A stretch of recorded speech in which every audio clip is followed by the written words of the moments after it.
al ICE. Y en la tarde lo tenía libre, donde metía muchos cursos como oyente en la facultad, con Sánchez Vázquez, con La Bastida, con Ejide Gortari, y ahí aprendí muchísimo de Marx. Me tocó por ahí los años 70.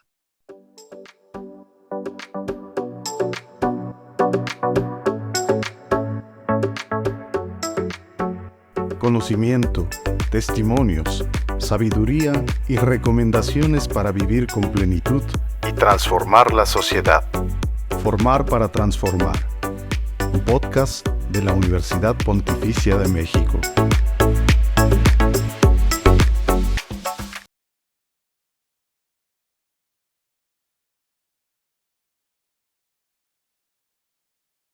Les damos la bienvenida a esta serie de podcasts que vamos a hacer sobre la vida intelectual y la vida de Maurice Rousseau.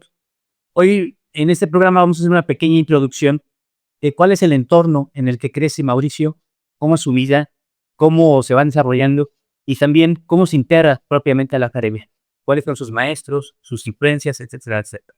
Aquí lo tenemos a Mauricio Rousseau. Vamos a preguntarle primero cuál es el entorno en el que crece Mauricio Rousseau. Sí, bueno, mire, yo nací en Torreón, Coahuila, el año de 1950, ¿verdad?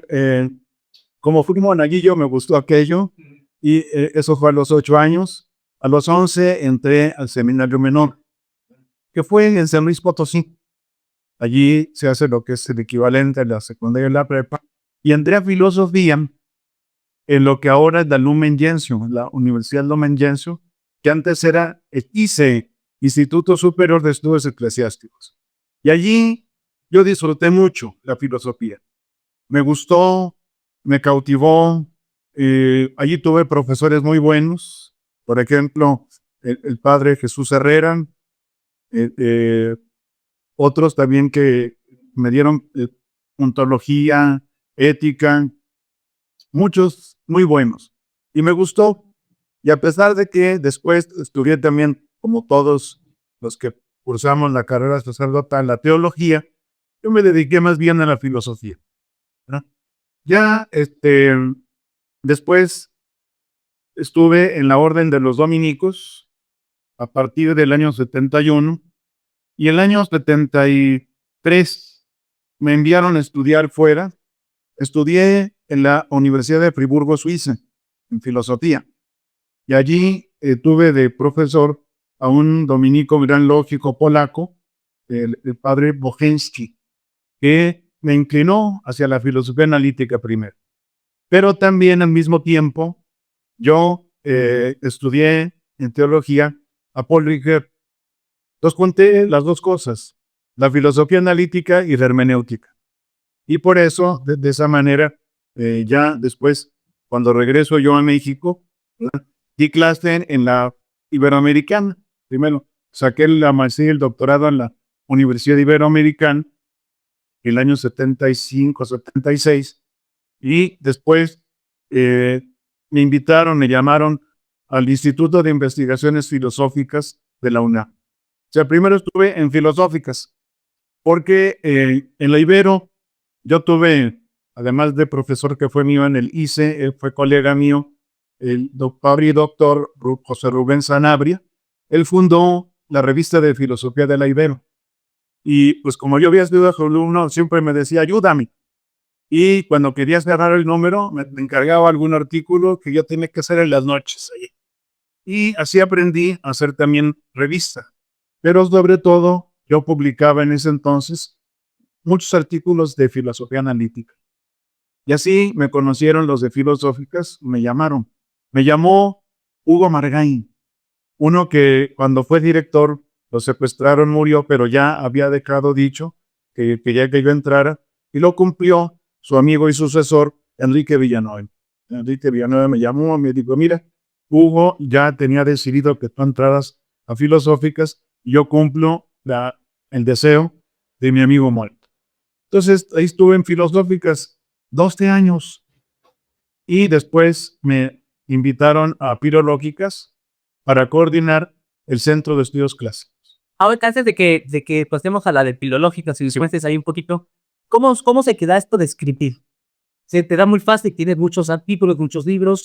Sí. ¿Qué es lo que haces para que se activice esa escritura y sobre todo que tenga mucho sentido y mucho nivel académico? Mira, qué bien que lo preguntas esto, porque desde niño que estuve, como te digo, en San Luis Potosí, en el seminario menor, porque en Torreón apenas estaba construyéndose el seminario, ahora sí lo tienen, en San Luis Potosí, me gustó escribir. Es decir, estábamos prácticamente encerrados, puro fútbol y clases. ¿No te gustaba el fútbol? Mucho. Yo lo jugué muchísimo, pero eso era para distraerte, para relajarte, pero siempre fui estudiosillo, ¿verdad? Y mi refugio fue escribir.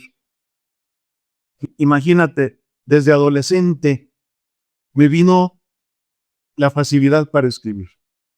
Llámale como quieras, era mi refugio, lo que quieras, pero me gustaba.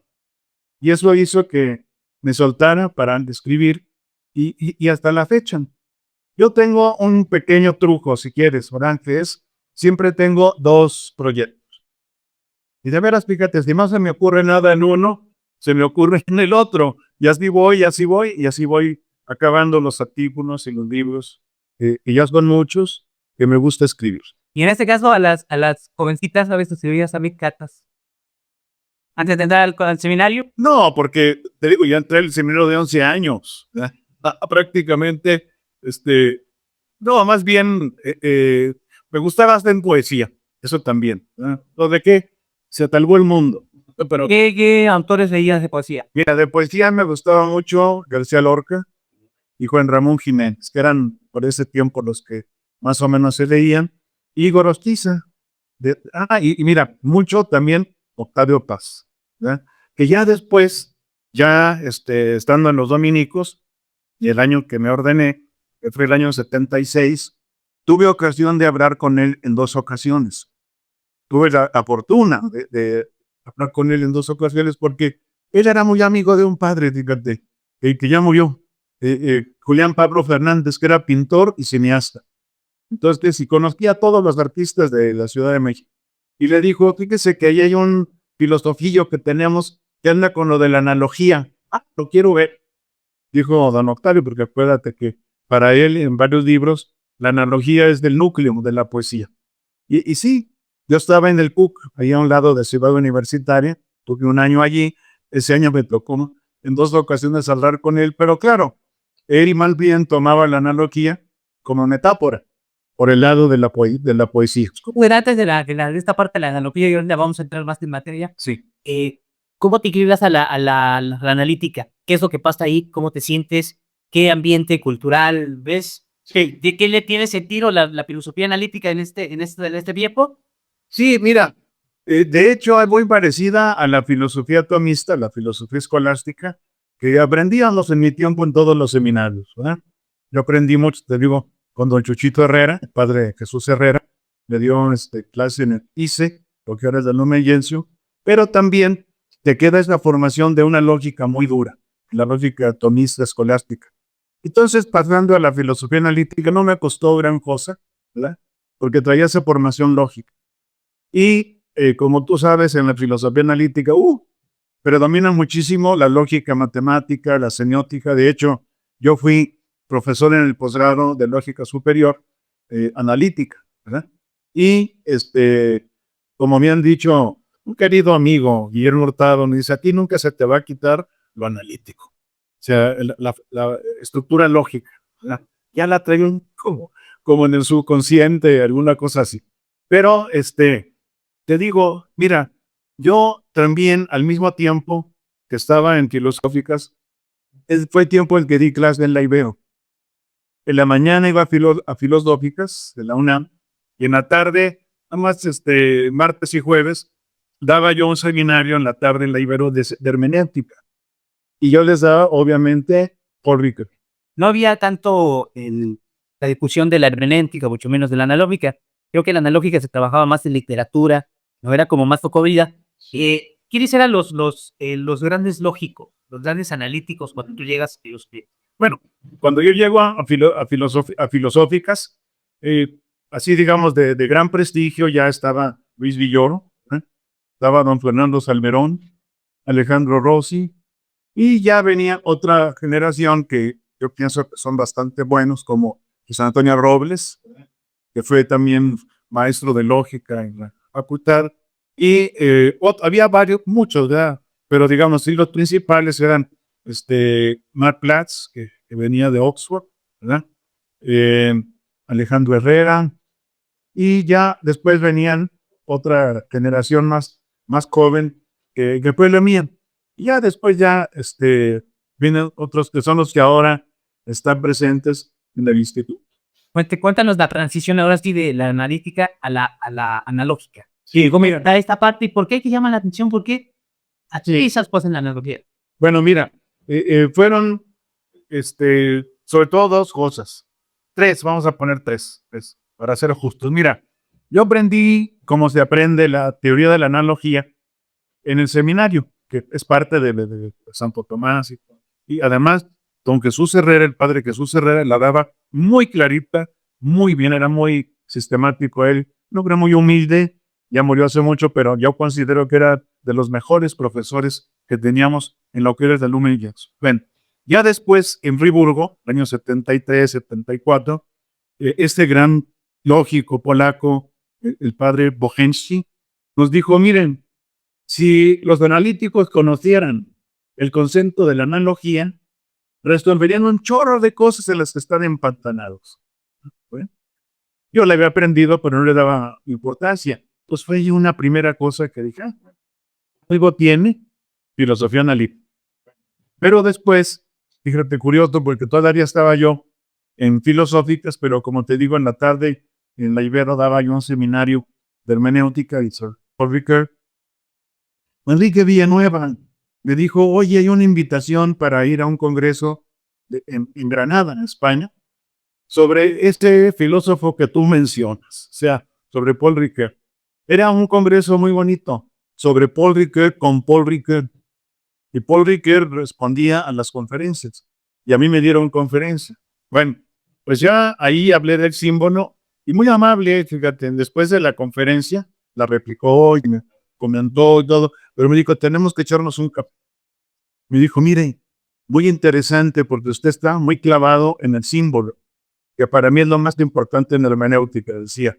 Y para el símbolo usted va a necesitar el concepto de analogía. Dije, otro que me dice, pues ya tendría que ser yo. En la segunda señal.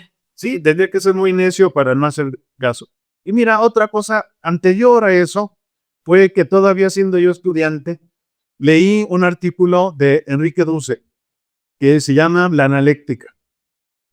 Un artículo del año 74 por allí. Y me confirmó en que la analogía sirve. Nada más que Enrique Dussek la utiliza para la dialéctica y yo la utilicé para la hermenéutica. Incluso después, pues tú lo sabes, he desarrollado una no analéctica, sino dialéctica analógica, que llamo yo, que también involucra la analogía de una manera dialéctica que la dinamiza y que moviliza muy bien. ¿Qué te parecían entonces en ese sentido Marx? ¿Cuál era la mente? También había una fuerte influencia de Marx en América Latina y en diseño sobre todo. No, claro, y mira, yo hice varios cursos. En la mañana iba a la Lumen, al ICE, y en la tarde la tenía libre, donde metía muchos cursos como oyente en la facultad, con Sánchez Vázquez, con La Bastida, con Ejide Gortari, y ahí aprendí muchísimo de Marx. Me tocó por ahí en los años 70. En los años 70, era, te digo, en los años 74 y 75, porque en 76 ya entré yo a hacer la maestría en la Ibero. Y ahí aprendí puro marxismo, mucho marxismo. Entonces también por ahí me queda esto que, pues yo creo que no soltaré nada, que es un ideal de justicia, ¿verdad? Sí, había mucho otra escolástica, también marxista, muy chafa, muy pobre, ¿verdad? Que eran un repetidero, el repetidero, porque lleva varios cursos diferentes de profesores marxistas, y a veces pues, era un poco lo mismo, ¿verdad? Pero me sirvió. Y yo creo que me dejó ese ideal de la justicia, que era lo que se buscaba pero eso también. Si en la parte de esa parte económica de la justicia, Franz Kinkelhammer, ¿qué te parece Franz Kinkelhammer en esta parte de también es marxista? Sí, tú no. ¿Por qué y en ese sentido, por qué la dialéctica no te convenció? Bueno, mira, es que, fíjate, yo encontré que hay otra dialéctica diferente en la analogía. Yo conocí a Kinkelhammer, coincidimos en Bogotá hace muchos años, ¿verdad? Nos pusieron en el mismo hotel y alguna vez desayuné con él y todo. Pero él tenía una teoría de la liberación muy fuerte, muy dura, porque yo le dije, a ver, ¿tú cómo planteas? Dice, mira, provocar la crisis, provocar el conflicto y ganar. O sea, a como dé lugar, pacíficamente o con las armas. Y no, bueno, yo dije, ya eran los años 90, ya como que ya no había mucha situación para hacer eso. Ya el mismo Enrique Dussel ya no era de la liberación, sino postcolonial, era otra cosa diferente. Incluso me decía muy chistoso, no me hables del Dussel prepragmático, porque después dejó la analéctica y se metió en la pragmática con Apple y Habermas. Bueno, pero mira, yo me metí a otra dialéctica gracias a un gran economista y filósofo amigo mío, ya se nos murió, que fue Bolívar Echeverría, ¿verdad? Él me invitó una vez a una mesa redonda en ciencias políticas, además era de filosofía, pero también estaban en la facultad de ciencias políticas, y fue muy chistoso la mesa redonda, ¿verdad? En el gran auditorio que tienen ellos en ciencias políticas. Mira, estaba Baudrillard aquí, luego estaba yo, luego estaba Maffesoli, Michel Maffesoli, un posmo muy interesante, y te voy a decir de él una cosa, y después estaba Samuel Arregrán y Bolívar. Entonces, bueno, Baudrillard, pues como buen posmo era suyo, y en la pura estética, y no sé cuánto, y no sé qué, y no sé. Bueno, después me pidieron que yo expusiera hermenéutica analógica, como si me pedían que le háblenos de su propuesta, que es mexicana y latinoamericana. Como estábamos ahí en una onda latinoamericana con Bolívar, Echeverría, ya presenté pues la hermenéutica analógica. ¿Y qué crees? A la cámara, Maffesoli, este filósofo francés de París, tiene un centro de la vida cotidiana, algo así, muy post-él, pero muy interesante. Me dijo, oye, me gustó lo que usted expuso, me suena como una dialéctica premoderna. Me cayó el 20. Porque mira, ya un amigo de nosotros, dos amigos, ¿verdad? Mario Magallón, yo he dicho, oye, se burlan de ti porque no tienes dialéctica. Hasta me dijo el nombre de quien se burlaba, no viene al caso, ¿verdad? Le dije, ¿cómo no? A saber que sí. Entonces me puse a ver lo de Maffesoli, que me dijo, hija, allí usted tiene una dialéctica, pero no es la hegeliana, sino es premoderna. Y yo había oído también allá en Friburgo un profesor, ya murió, Philibert Secretan, que dijo, de hecho, la dialéctica no es más que una de las formas de la analogía. Si la analogía es más abierta, más amplia, mete dialéctica, mete metáfora, metonimia, varias cosas entran en la analogía. Bueno, entonces que yo, a ver, voy a explorar lo de la dialéctica en la analogía. Y fue que encontré, como digo Maffesoli, es premoderna. Está en Heráclito, está en Nicolás, está en el maestro Eckhart, está en Nicolás de Pisa. Luego pasa a Kierkegaard, a Nietzsche y a Freud.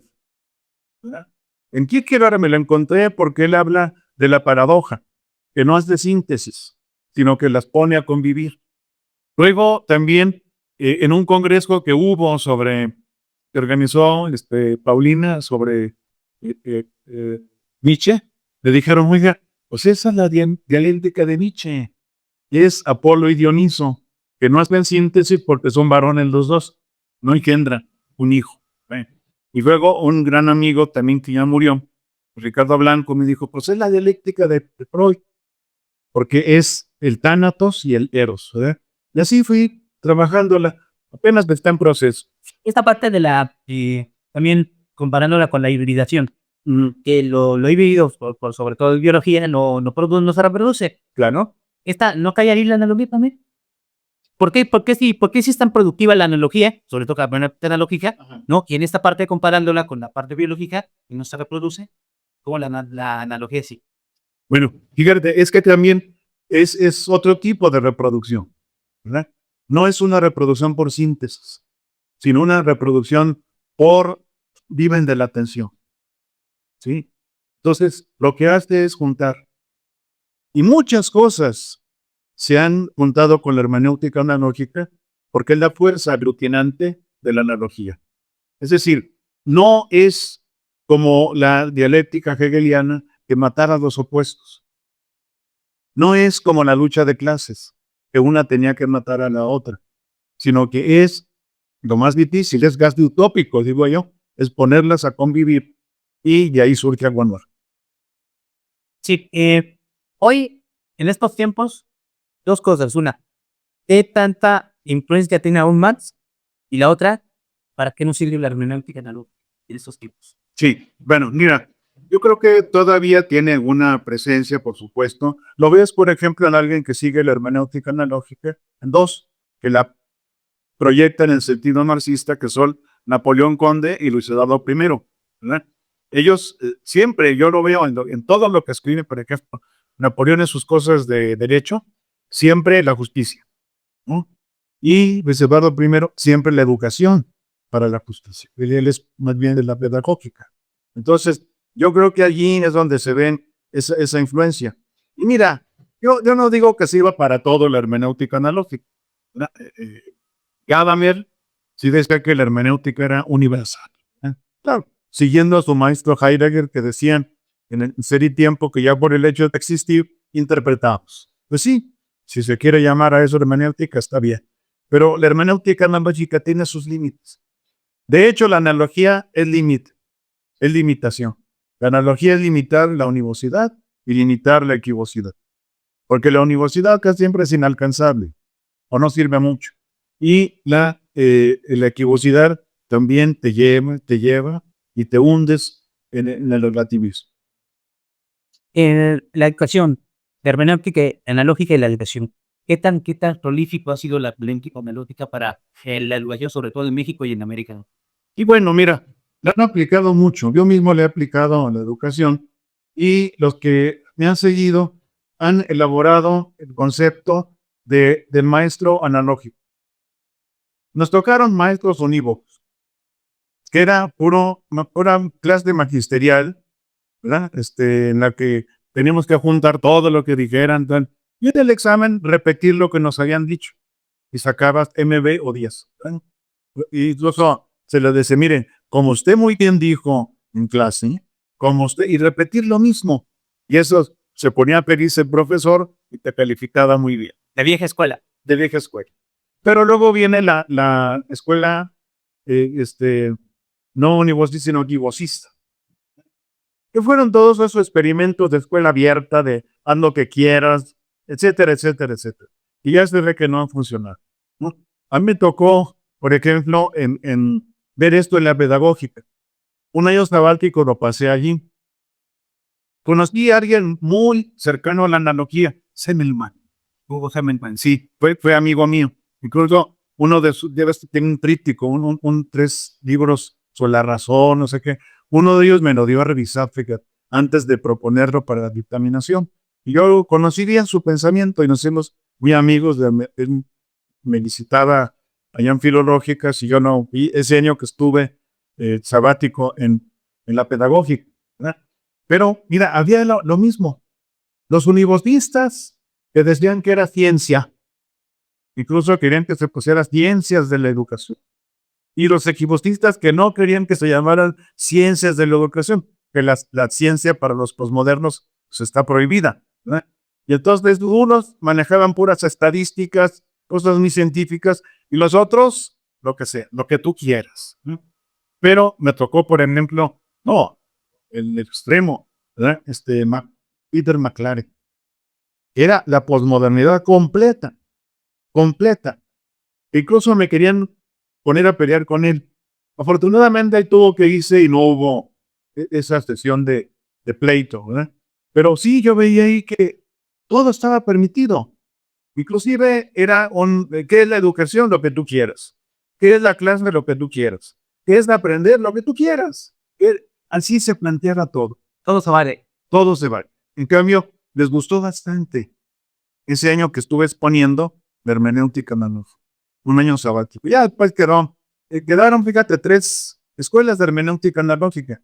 Una que lidera Samuel Arriarán, que incluso le he llamado hermenéutica analógico barroca, por su amistad también con Bolívar Echeverría. Luego está la de hermenéutica analógica de la educación cotidiana, que es la de Luis Eduardo I.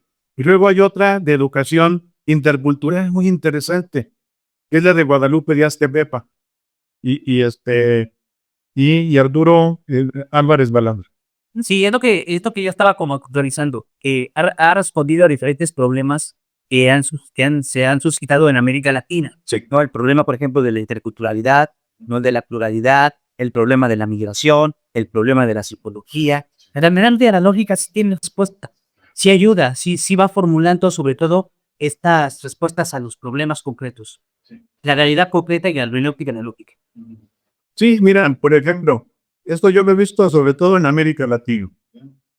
Casi en todos los países, incluso unos que yo no me imaginaba, están trabajando la hermenéutica analógica. Por supuesto, yo he estado en Chile y está trabajada en la hermenéutica analógica. Incluso hay gente que han escrito artículos sobre la hermenéutica analógica que me los han enviado. En Colombia no se diga, está muy representada la hermenéutica analógica. En Perú, en Ecuador, en Argentina, muchísimo también. Yo nunca he estado en Brasil, pero hay gente que ha ido a Brasil me dijo, hubo una mesa sobre hermenéutica analógica en el Congreso en Brasil. Y también, que yo no me imaginaba en Centroamérica, pero me escribieron un correo electrónico de Panamá, que querían que yo fuera, pero no pude ir, ¿verdad? Para hablar de hermenéutica analógica, porque aquí la trabajamos. Y me han dicho que también fueron a Costa Rica y ahí la conocen.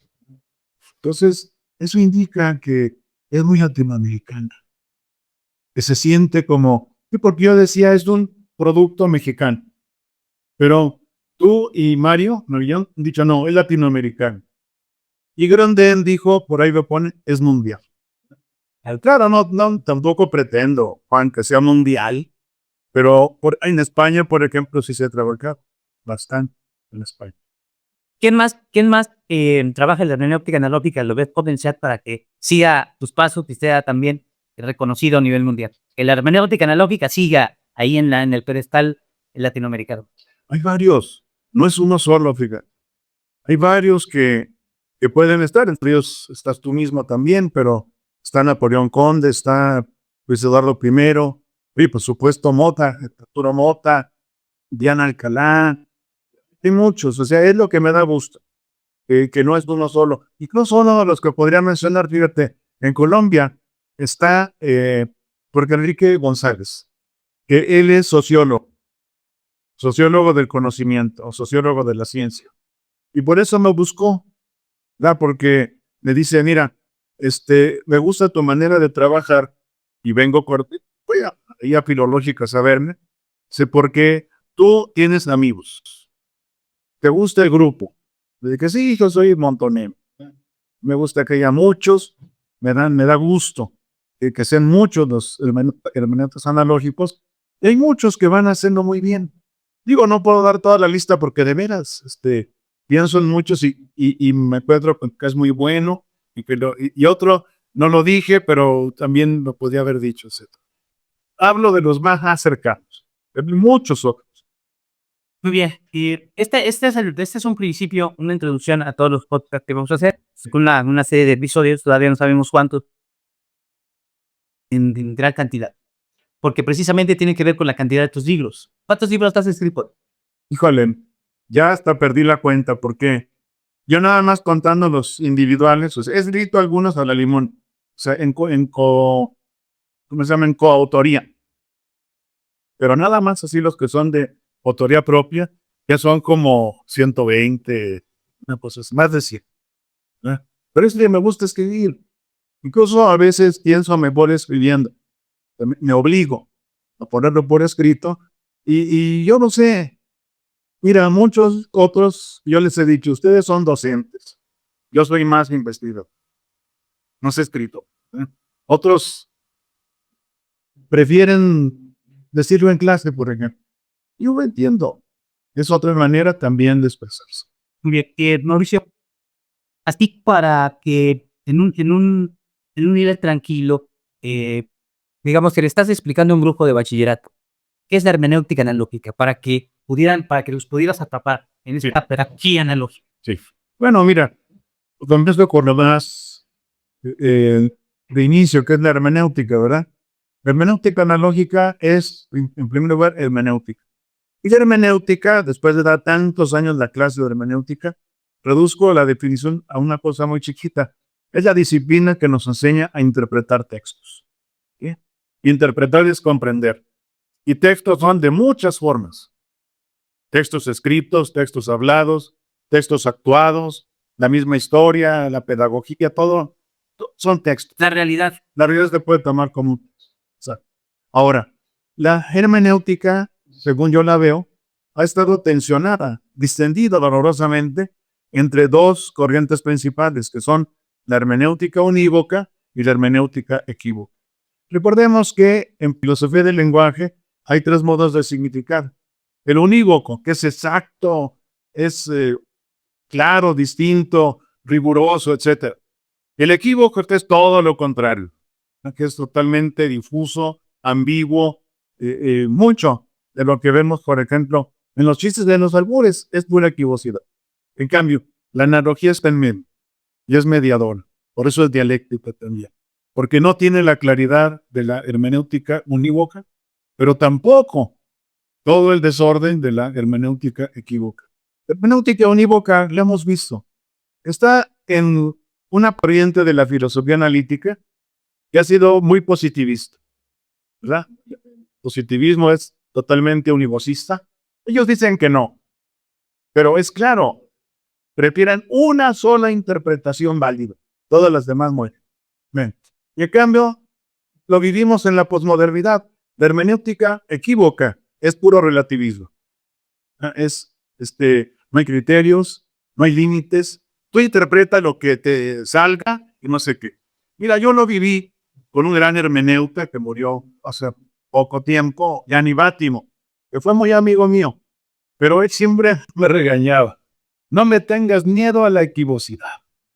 Claro que le tengo miedo. Ese es el desorden, ¿no? Pero él prefería. No hay verdad, no hay objetividad. Incluso uno de sus últimos libros se llama Adiós a la verita, adiós a la verdad, ¿no? Y así era él. Pero, digo, fue muy amigo mío, yo lo respeté, pero no estoy de acuerdo en muchas cosas con él. La equivocidad entonces tiende hacia El relativismo. el relativismo. Sí, entonces mira, una hermenéutica analógica trata de estar en la mediación, en la tierra media, que es el horizonte, que es muy, muy bonito porque es como vivir en el filo. ¿Te acuerdas de que al filo del agua? ¿Verdad? La analogía es el filo. Entonces de allí puedes tú estar hacia los dos lados según convenga, proporcionalmente. Analogía en griego significa proporción, pero que los latinos tradujeron como proportio. Y también es límite. Fíjate una cosa muy interesante. Un gran amigo mío, también ya murió, que fue Eugenio Trías. Eugenio Trías no era posmo, yo le preguntaba que si era posmoderno y se mojaba, ¿verdad? Pero él tenía la filosofía del límite, o la filosofía limítrofe, ¿no? Y venía a México y me invitaba a ir a España, ¿no? Y algún congreso que organizó. Me decía, oye, son muy semejantes. Tu hermenéutica analógica y mi filosofía del límite. ¿Eh? Claro, nomás que él sí un poquito tendía a la posmodernidad más que yo. Porque a veces le preguntaba, bueno, ¿pero qué entiendes por límite? Y dice, bueno, es aquí, a veces acá, a veces aquí. Eso no es un límite, es una serpiente. Pero yo sí tengo un poco más lo que decíamos, no se me quita mi formación en lógica. Soy un poquito más exigente de que haya parámetros para medir la analogía. Ubicas bien las fronteras. Exactamente. Muy bien. Mauricio, en estos tiempos, en México y en el mundo, tú has hablado como Aristóteles decía, que el animal político, el son político. Tú dices ahora que el ser humano es un ser interpretativo. Sí, Y mira, ya hubo un autor, un filósofo, ya murió, español, que se llamó Luis Sencillo. Sencillo con C las dos. Luis Sencillo. Él tiene un libro en el que define al ser humano como animal hermenéutico. Eso me gustó, ¿no? Porque, digo, Cassirer decía que era el animal simbólico, bla, bla, bla, pero también es el animal hermenéutico. Y voy más allá. El ser humano es el animal analógico. Fíjate cómo no ha pegado lo digital. Ha deshumanizado, ha despersonalizado. En cambio, lo analógico personaliza y humaniza al ser humano.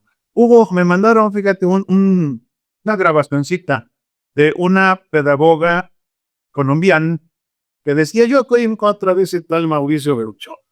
No hermenéutica analógica, hermenéutica digital, ¿no? Y siendo pedagoga, fíjate, decías: si los niños no quieren leer, que no lean, que jueguen.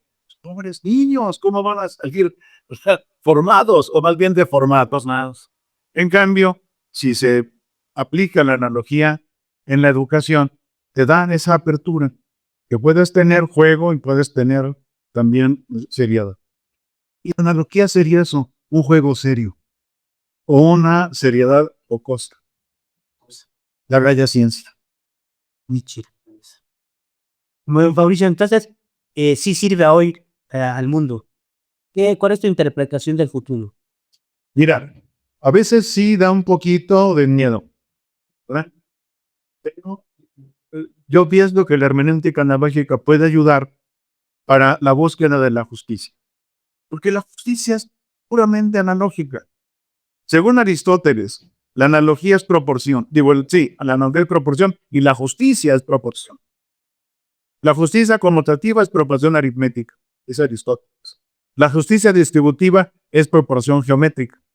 Y la justicia, digamos, de los jueces y demás, es armónica. Es una proporción armónica o melódica. Debería ser. Deberías de rodar. Bueno, pero fíjate, por ejemplo, a mí me preocupa mucho lo que está sucediendo en Estados Unidos, ¿verdad? Que es correr los migrantes, provocar la agresión, provocar el odio, meterse en guerras, hacer guerras en todas partes como si fueran negocios. Bien. Pero me causa esperanza, me da esperanza algo que alguna vez te he comentado. Hay filósofos chicanos que están usando la hermenéutica analógica. Está Robert Sánchez, que está en UCLA, ¿verdad?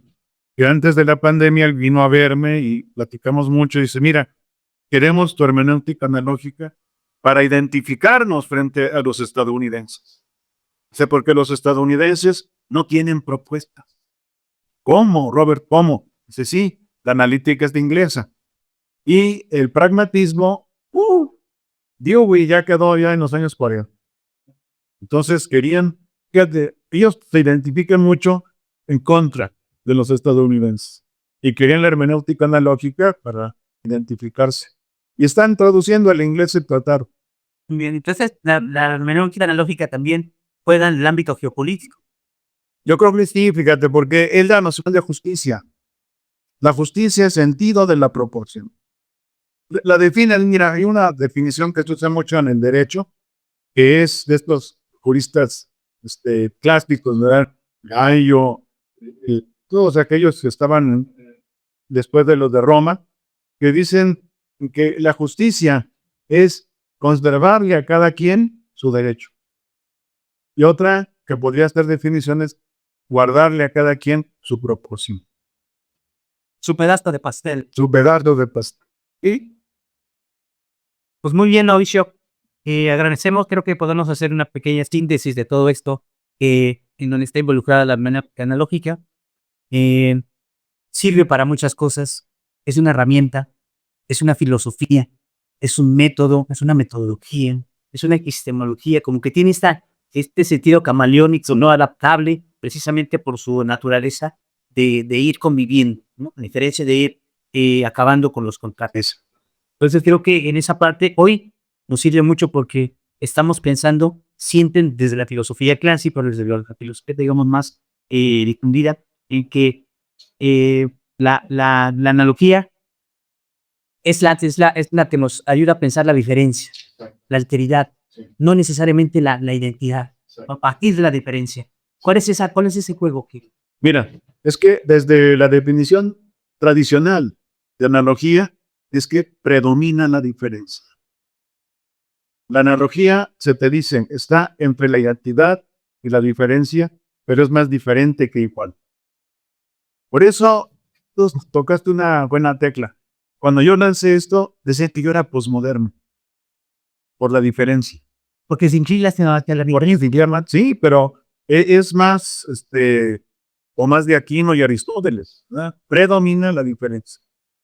Fíjate, decían, es en parte idéntica y en parte diferente, predominando la diferencia. Y hoy es necesaria para la diferencia, porque hoy es decir que hoy nos dimos cuenta ya que somos diferentes, o qué es lo que ha pasado en el mundo. Mira, necesitamos la diferencia, no tanto como fue la posmodernidad, porque incluso se burlaba un poco Foucault. Me acuerdo, leí una entrevista que le hicieron. Usted, que es el filósofo de la diferencia, a ver, ¿qué es la diferencia? Pues nadie sabe qué es la diferencia, ¿verdad? Y bueno, se burlaba, pero se exageró en la posmodernidad. Pero ahora tenemos la globalización, que esa va a tender a igualar e igualar. Algunos dicen que igualarlos a todos es la pobreza. Y a homologar, muy claramente. Exactamente. Entonces aquí yo creo que viene muy a cuento de que por eso la hermenéutica analógica está escribiendo mucho para la interculturalidad, el diálogo intercultural. Ahí está Arturo Mota trabajando, pero hay otros que están haciendo eso. Porque yo me acuerdo, soy muy amigo de Raúl Forné Betancourt. Él tiene la filosofía intercultural. Entonces toda su filosofía está plasmada en lo intercultural. Y yo creo que falta todavía hablar cómo es el teatro. El formato de diálogo. Exactamente. ¿Cómo dialogamos? ¿A qué nivel? Porque si tú dices mi filosofía es intercultural, pero no planteas un método, una dialéctica, falta. Sí, es como si la ONU sacara su modelo de interculturalidad. Pues nunca les pregunta a los pueblos indígenas cómo participar. Exactamente. En cambio, un diálogo intercultural unívoco es ese, impone. Como ha adquirido en Estados Unidos la interculturalidad, que no dialogan, no conviven. Sí, más multicultural. Son reservaciones. Y no se las tocan. Y a Sudáfrica, apartheids, ¿no? Que sí, les damos chance de que hagan lo que les dé la gana, pero ustedes saben.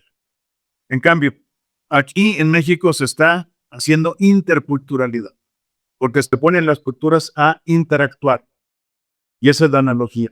Claro, una hermenéutica analógica aplicada al interculturalismo, pues, relajo. No háganlo, piensan, oye, pero está contra los derechos. No importa. Aquí hay límites. Por ejemplo, para mí un límite con otra cultura son los derechos humanos.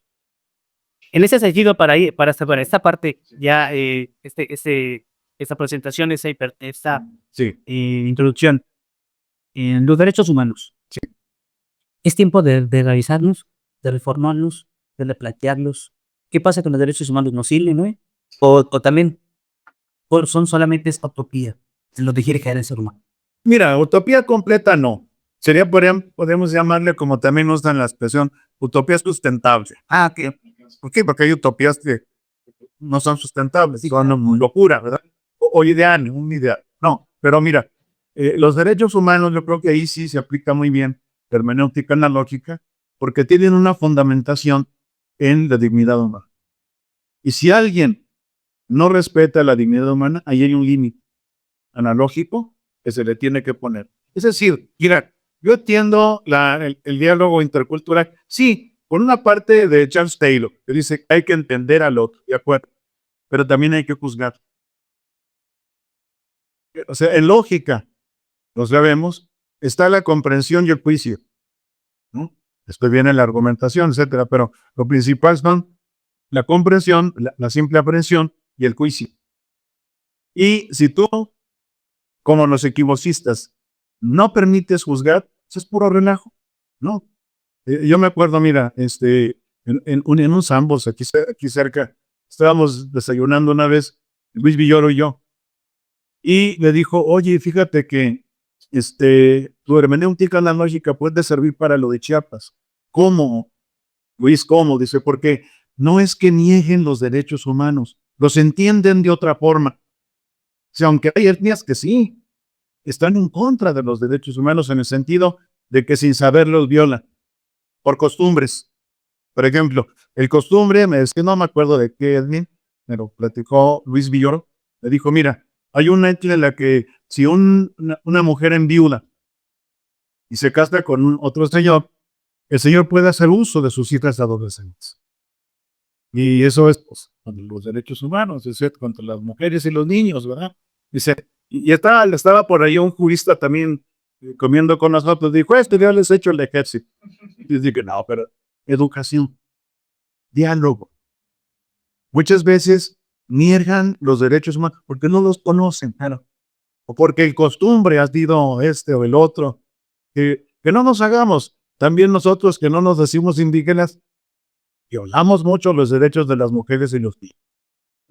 Pero a mí me gustó que Luis Villoro me hizo ver que la hermenéutica analógica sirve para los derechos humanos.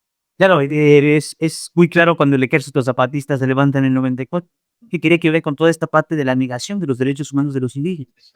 Hay una negación de ellos que se viene dando desde la colonia. Entonces la negación tiene que ver precisamente con esta dialéctica. Esta idea de la dialéctica y no de la analogía. Sí, yo creo que ahí es una dialéctica analógica. Es decir, no destruye, no los pone en contra, sino que hasta que convivan. Mira, yo creo que en la colonia hubo un intento, que fue el de Vasco de Quiroga, de dejar que los indios tuvieran su propia legislación. Ese era un caso, ¿verdad? Pero en la actualidad también, Luis Villoro, que hizo ese famoso libro del indigenismo en México, me dijo, mira, estamos bien mal en la actualidad, incluso en la actualidad. Entonces, habría que, como también él lo dice en su libro, ¿cómo era? Nación múltiple, algo así. Tenemos que reconocer también pues, los pueblos indígenas, ¿no? Sus reclamaciones. Y en este caso, los derechos humanos, como ellos los entienden. Yo lo que he visto es que los entienden mejor que nosotros en un sentido de que son más comunitarios. ¿No? Porque nosotros occidentales entendemos los derechos más como mío de mí. Muy neoliberal el asunto. En cambio, ellos es más comunitario el asunto. Tiene sus problemas. Recuerda que el comunitarismo de McIntyre, de Taylor, de Sanders, de todos ellos, ha tenido muchas críticas de que también puede llevar a un relativismo cultural. ¿Verdad? Yo he hecho esto siempre y me tienen que dejar que lo haga. Muy bien, Mauricio. Yo creo que se ha instituido la hermenéutica analógica como un movimiento cultural, ¿no? Hablando de términos muy genéricos, no solamente es una acción de la realidad o una ecuación de la realidad, sino que tiene que ver con todo un movimiento que aglutina y va permeando diferentes ámbitos de la misma realidad y del mismo conocimiento, nuevas formas de conocer y sobre todo de responder a problemas complejos. Por último, Mauricio, ¿cómo entonces esta parte de analogar o hacer una analogía entre lo comunitario y lo individual, ¿no? Y sobre todo con ese libro que mencionas de Villoro, de la comunidad en libertad.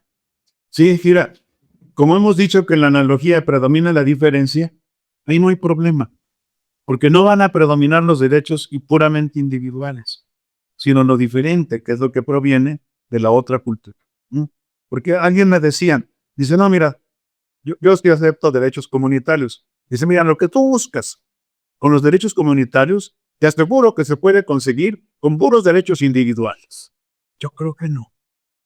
Y por eso planteo también, analógicamente, tiene que haber derechos comunitarios, muy analógico, que preserven de la muerte a una cultura, su idioma, sus costumbres, que no vayan contra los derechos humanos. Siempre ha sido, es el criterio, lo que no daña al otro.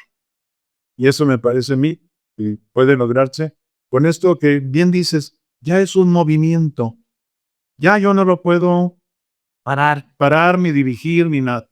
Solo se está dando, y eso me encanta, es todo un movimiento que se está posicionando en la filosofía, sobre todo latinoamericana, pero cada vez más en el mundo mundial. como cuando dicen que esto solito se debe defender. Exactamente. Muy bien, Mauricio. Pues muchas gracias. No, gracias. Damos las gracias a todos. Creo que ha sido un placer, sobre todo, y una enseñanza que nos está dando Mauricio Beuchot en el sentido de hacia dónde va la humanidad, hacia dónde vamos como seres humanos, como personas humanas y sobre todo como seres sociales. Les agradecemos y nos vemos en el próximo programa.